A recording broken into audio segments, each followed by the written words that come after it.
শেরপুরের শহীদ মুক্তিযোদ্ধা স্মৃতি স্টেডিয়ামে অনুষ্ঠিত হয় খান বাহাদুর ফজলুর রহমান স্মৃতি ফুটবল টুর্নামেন্টের ফাইনাল।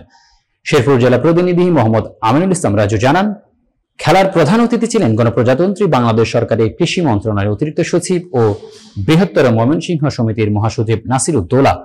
বিশেষ অতিথি হিসেবে উপস্থিত ছিলেন শেরপুর জেলা অতিরিক্ত জেলা প্রশাসক শেখ জাহিদ হাসান প্রিন্স, জেলা পুলিশ সুপার মোহাম্মদ আমিনুল ইসলাম, খান বাহাদুর ফজলুর রহমান ক্রীড়া ফাউন্ডেশনের আহ্বায়ক খন্দকার মোহাম্মদ আব্দুল হামিদ ও চেয়ারম্যান রাজিয়া সামাদ জালিয়া।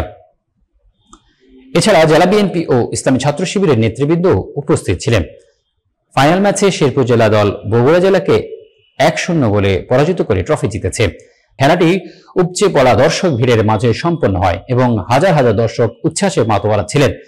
শেরপুরে দীর্ঘদিন বিরতির পর এই আয়োজন স্থানীয় ক্রীড়াপ্রেমীদের মধ্যে নতুন উদ্দীপনা সৃষ্টি করেছে। খান বাহাদুর ফজলুর রহমান স্মৃতি ফুটবল টুর্নামেন্ট স্থানীয় ক্রীড়া উৎসব হিসেবে পরিচিতি পাচ্ছে।